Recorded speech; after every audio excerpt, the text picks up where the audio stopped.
A União das Casas Espíritas da Zona Norte apresenta O Espiritismo está no ar, um programa que anuncia, esclarece e consola.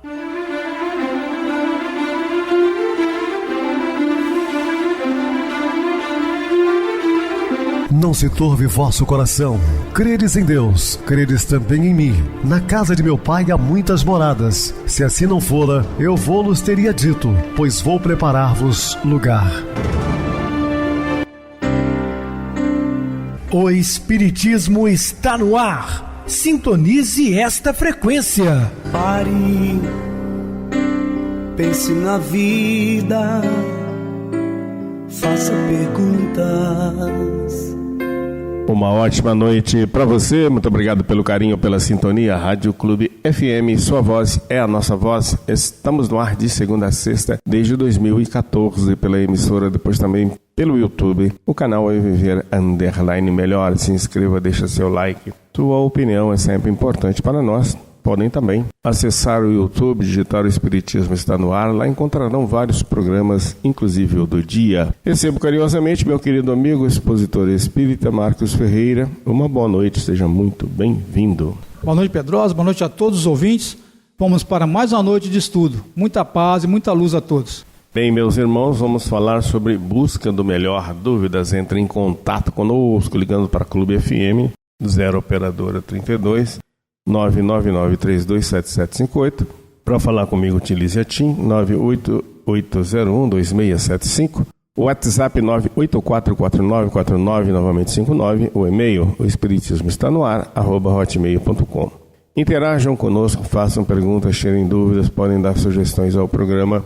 Estamos à disposição dos ouvintes. Vamos agora para aquele momento muito especial, que é o nosso momento de oração. Sintonize esta frequência. O Espiritismo está no ar. Momento de oração. O que temos, nós deixamos.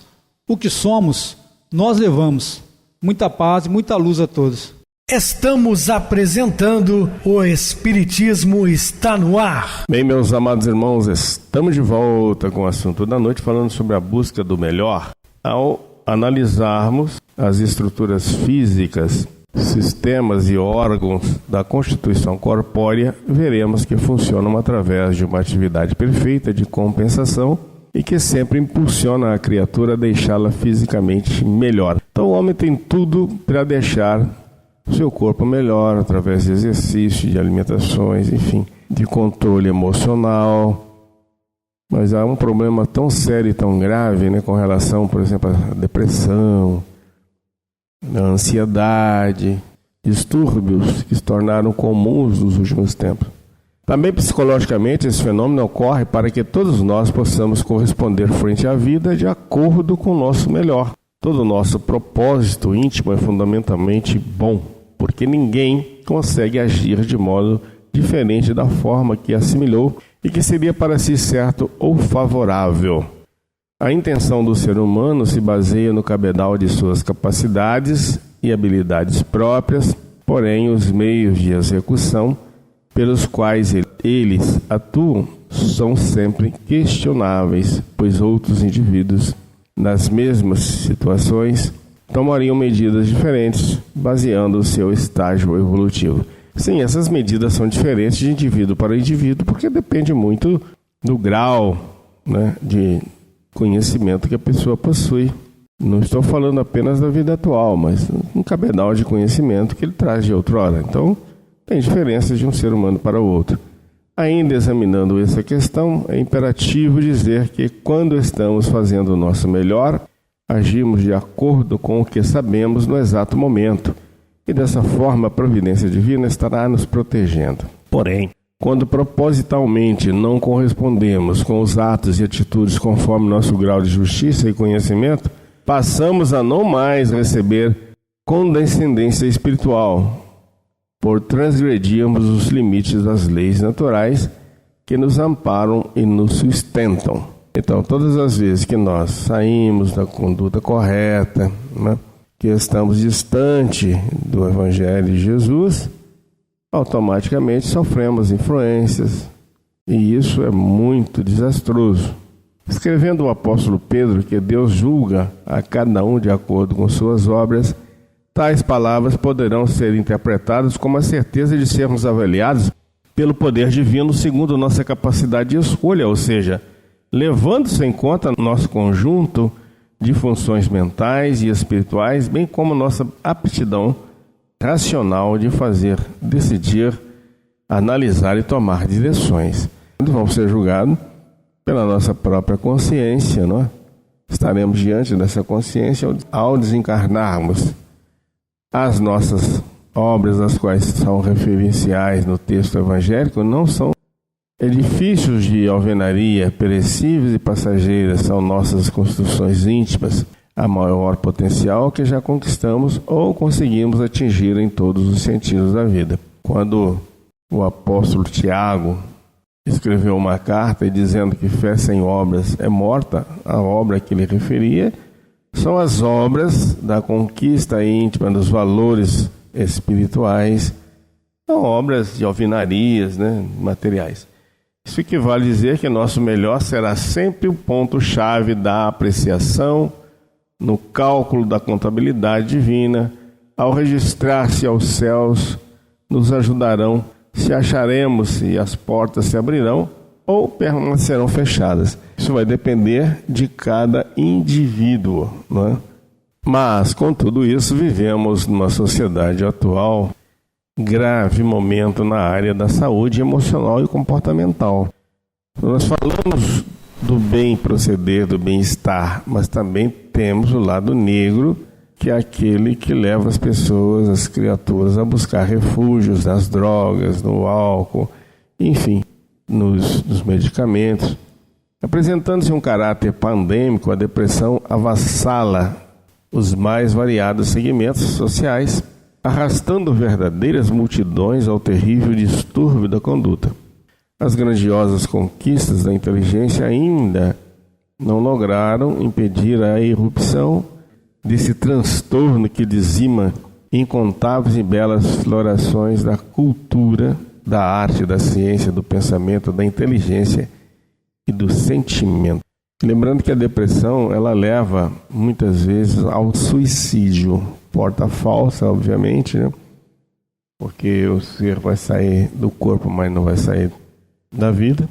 Ele se arrepende no ato do suicídio, do cometimento, mas fruto muitas vezes de uma depressão profunda que deveria ser cuidada e tratada. Hoje nós temos aí profissionais dessa área psicológica com tratamentos eficazes.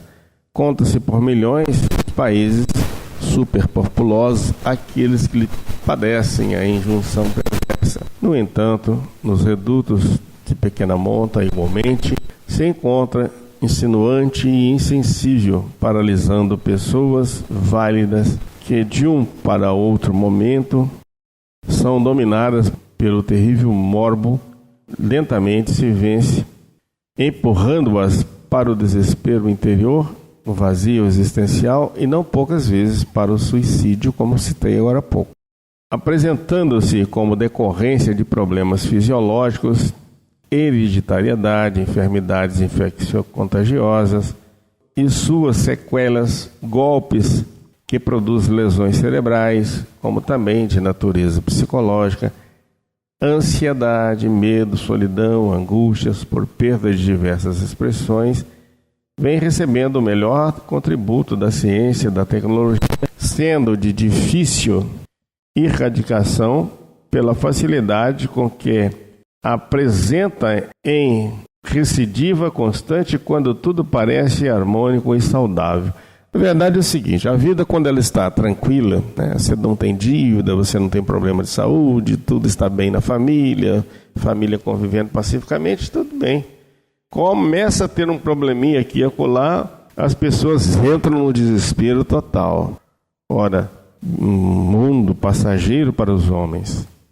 Não temos que entrar num desespero tão grande.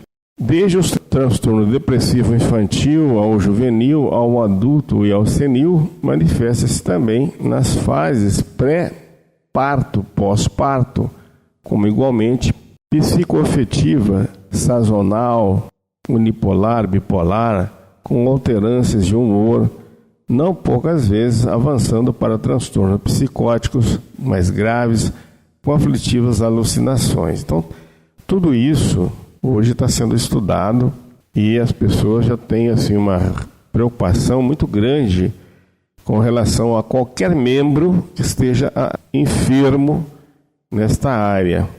E a gente aconselha aqui no programa, busque um profissional, um terapeuta, um psicanalista, um psicólogo, um psiquiatra, para o tratamento, e busque também um tratamento espiritual. Não deixe a criatura abandonada, porque ela pode partir para o suicídio.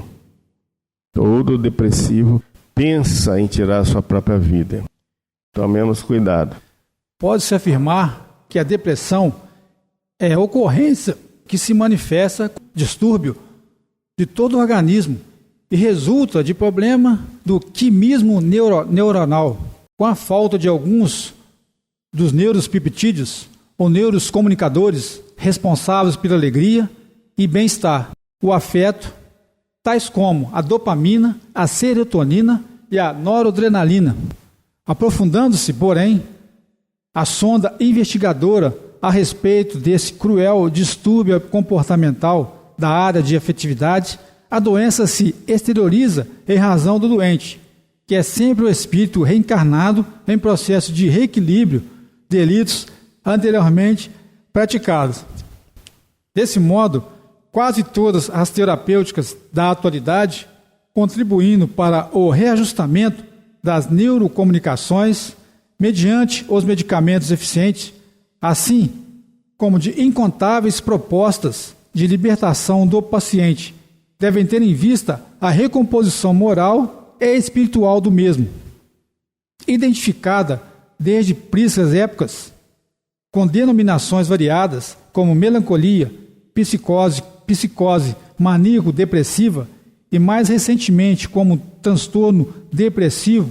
No Ocidente foi estudada mediante os recursos da época pelo eminente pai da medicina, Hipócrates, sendo discutida por Galeno e muitos outros até a atualidade, permanecendo, no entanto, agressiva e dominadora, desafiando as conquistas da inteligência e do sentimento. A depressão é doença da alma, que se sente culpada e não poucas vezes carrega esse sentimento no inconsciente, em decorrência de comportamentos infelizes praticados na esteira das reencarnações, devendo, em consequência, ser tratada no cerne da sua origem. Além de todos os fatores que a desencadeiam, ao Espiritismo coube a nobre tarefa de demonstrar que também existem outras causas de natureza espiritual, contribuindo para o surgimento e manutenção da problemática na área da saúde, que se traduzem como transtornos obsessivos de grave incidência. O espírito é um viajador, o espírito é um viajor incansável da imensa estrada das reencarnações, avançando da treva para a luz, do instinto para a inteligência e desta para a razão, logo mais para a intuição, e seu comportamento esteve adstrito aos impositivos do primarismo, por onde jornadeou longamente. Nessa trajetória em que faltava o real discernimento a respeito do bem e do mal, ou mesmo deles tomando conhecimento, os automatismos fisiológicos e psicológicos levaram-no ao comportamento egoístico e insensível, gerando situações de profundas perturbações, porque os outros, infelicitando, agora se sente no dever de ressarcir os erros, de retificar condutas, de resgatar os males praticados, e o sofrimento é um dos admiráveis mecanismos oferecidos pela vida para esse fim. Porque, situando-se na mesma faixa de desenvolvimento afetivo, suas vítimas não o perdoaram, permanecendo na erraticidade e reencontrando-o investem com fúria contra a sua paz, na desenfreada loucura da perseguição insana, em que também se comprometem, dando lugar aos lamentáveis processos de depressão por interferência obsessiva.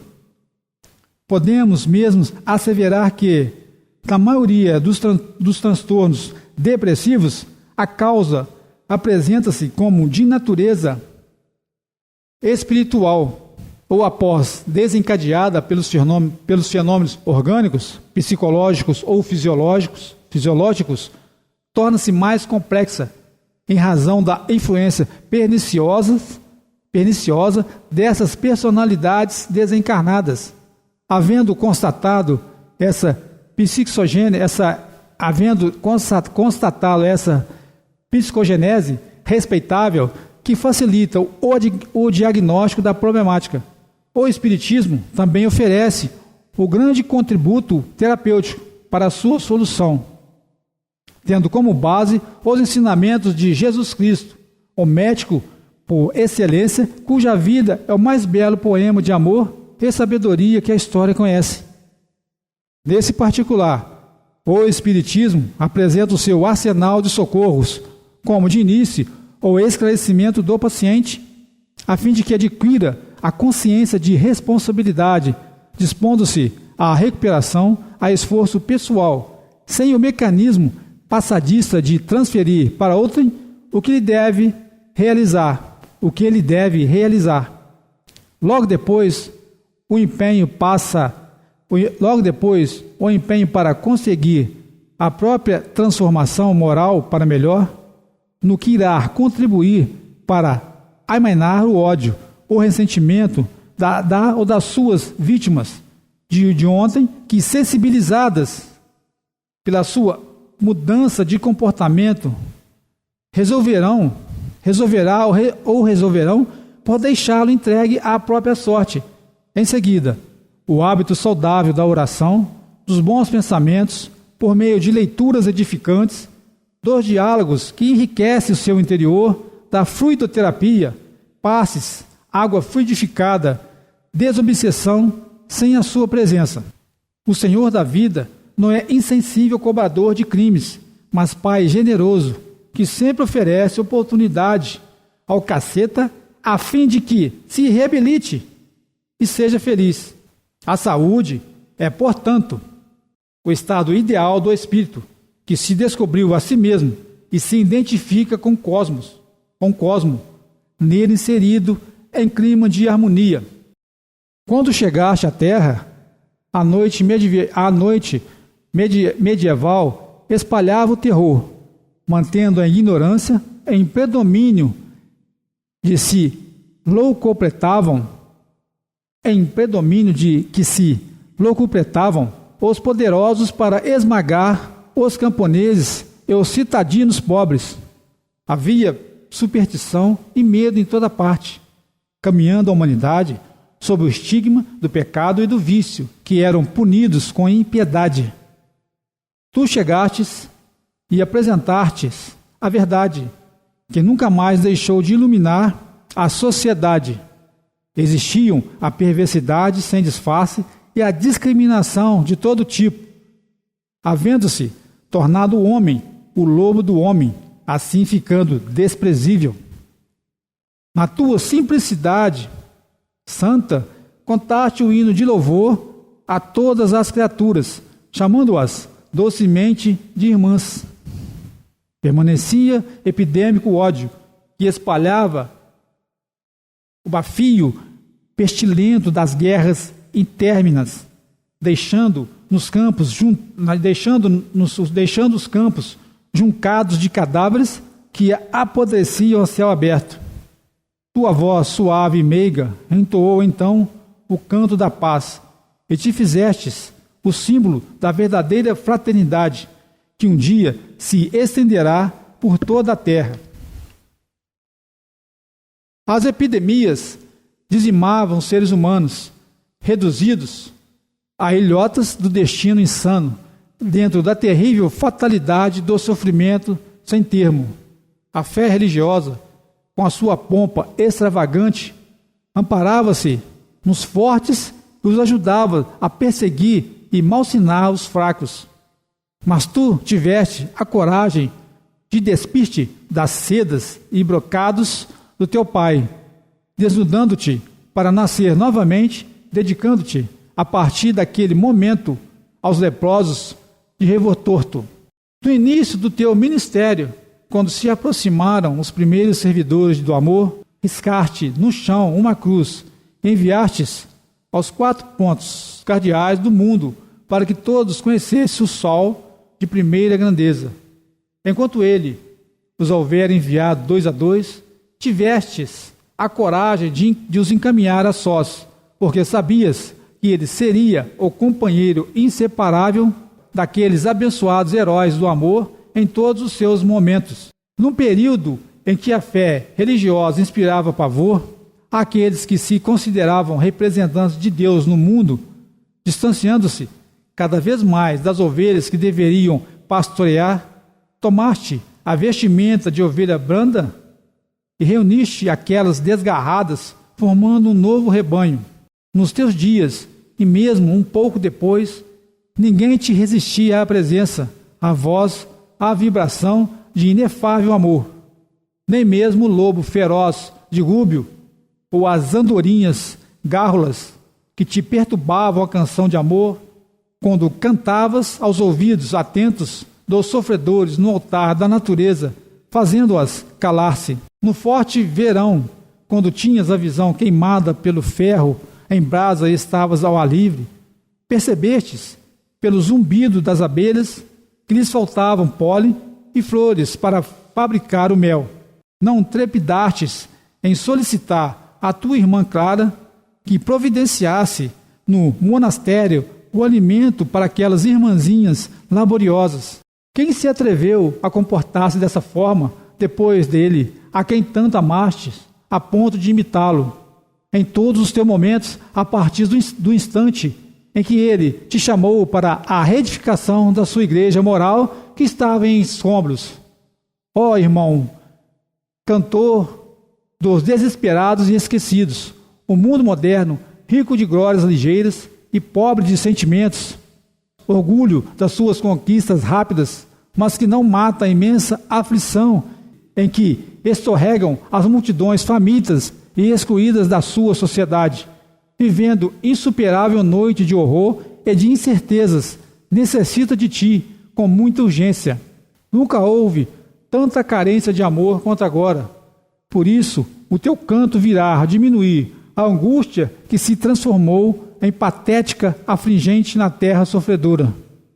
Há, sem dúvida, grandezas que defluem da ciência e da tecnologia, mas a solidão, a ansiedade, o medo e as incertezas, todos eles filhos do materialismo insensível, produzem vazio existencial, os transtornos psicológicos graves, as doenças psicossomáticas, a loucura pelas drogas, pelo alcoolismo, pelo tabaco, pelo sexo desvairado, levando suas vítimas à fuga, pelo suicídio injustificável.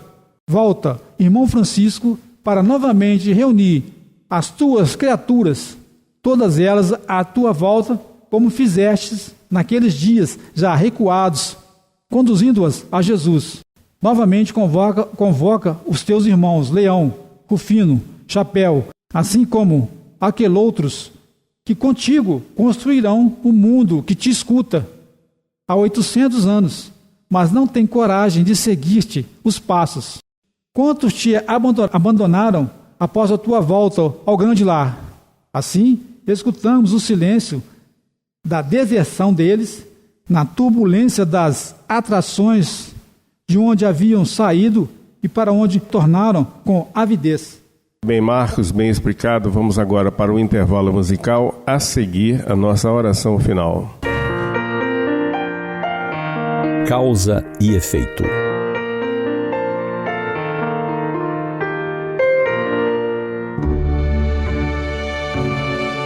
Embora não entendamos o funcionamento das leis de Deus, elas se manifestam em nossa vida como mensageiras da justiça e do amor divinos. Paulo e sua esposa atravessavam larga avenida na cidade de São Paulo, quando perceberam do outro lado da rua 2 rapazes que os olhavam. O marido pressentiu que seriam assaltados. Como não tinham para onde desviar os passos, continuaram andando com os corações em sobressalto. Então um dos rapazes lhes cortou a frente acenando e gritou: "Olá, Dr. Paulo, como vai o senhor?" Paulo, ainda amedrontado, cumprimentou-o e foi em frente, aliviado por não ter ocorrido o assalto que ele pressentira. Passadas 2 semanas, Paulo foi para a cidade do interior, onde residira por muitos anos, a fim de rever familiares e amigos. Aproveitou para visitar uma família que dele recebia auxílio continuado havia anos. A mãe da família disse-lhe para sua surpresa: "O senhor sabia que quase foi assaltado em São Paulo?" Surpreso, ele perguntou: "Como a senhora sabe disso?"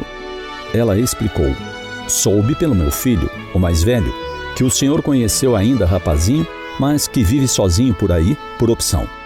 Ele enveredou pelos descaminhos da vida. Esteve aqui dia desses e comentou que encontrou o senhor numa rua. Disse que estava com um amigo e juntos preparavam-se para o assalto, quando o reconheceu. Lembrou-se de todas as vezes que o senhor e Dona Estela vieram aqui em casa e o quanto nos ajudaram nesses anos todos. Rapidamente, ele se antecipou ao amigo, gritando o seu nome, indo em sua direção, para demonstrar ao comparsa que o senhor não devia ser assaltado, porque era conhecido. Graças a Deus, ele não cometeu nenhum desatino com o senhor." "Graças a Deus", respondeu Paulo, e ficou a pensar nas felizes coincidências da vida.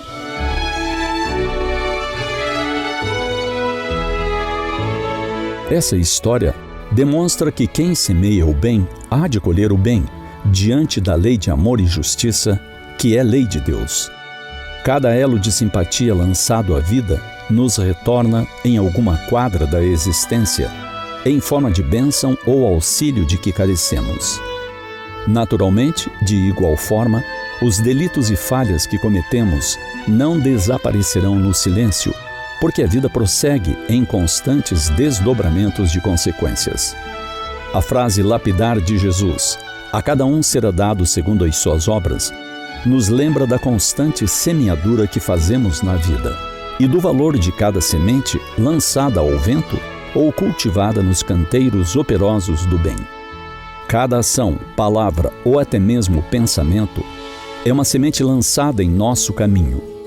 As obras que realizamos hoje, pequenas ou grandes, positivas ou negativas, determinarão a colheita que faremos no futuro.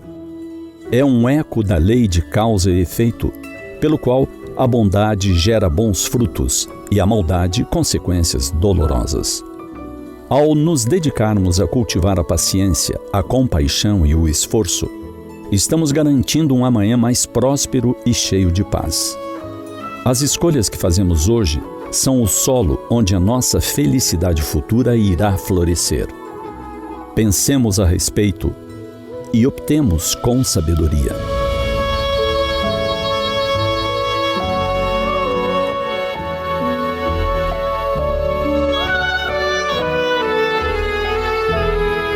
Sintonize esta frequência. O Espiritismo está no ar. Momento de oração. Senhor Jesus, Mestre Divino, estamos mais uma vez apostos e agradecidos, Senhor, por fazermos parte de Sua seara, trabalhando na divulgação da Sua doutrina, consolando os corações.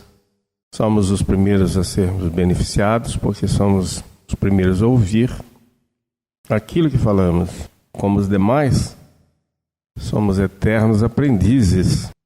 Que o Senhor continue nos abençoando, incentivando-nos a prosseguirmos nessa jornada de trabalho que nos faz tão bem, que revigora as nossas energias, as nossas esperanças para dias melhores. Que sua paz permaneça conosco hoje e sempre. Graças a Deus. Meu querido irmão Marcos, suas despedidas. Boa noite, Pedrosa. Boa noite a todos os ouvintes.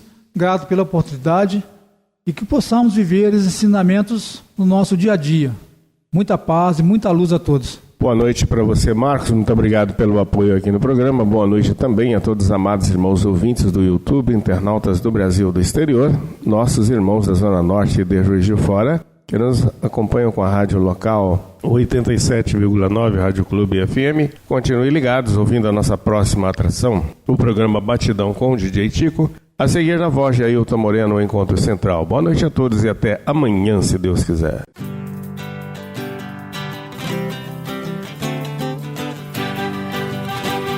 A União das Casas Espíritas da Zona Norte apresentou O Espiritismo Está no Ar, anunciando o Evangelho de Jesus, esclarecendo sua mensagem, consolando corações. Olhe pro céu e descubra imagens de luz. Se tem Jesus, o amor todo que Deus te deu. Pense no bem, no melhor em que pode fazer. Seja o que for, também vai receber. De coração, ajude-me, irmão. A caridade é o caminho do amor. Faça ainda que possa sofrer, pois bênçãos de Deus há de ter. Ame, perdoe e viva melhor a natureza, o céu e o mar. Veja o encanto que a vida nos dá, a chance eterna que temos para amar, para amar. Olhe pro céu e descubra imagens de luz. Sinta em Jesus o amor todo que Deus te deu. Pense no bem, no melhor em que pode fazer. Seja o que for, também vai receber. De coração, ajude o irmão. A caridade é o caminho do amor. Faça ainda que possa sofrer, pois bênçãos de Deus há de ter. Ame, perdoe e viva melhor a natureza, o céu e o mar. Veja o encanto que a vida nos dá, a chance eterna que temos para amar.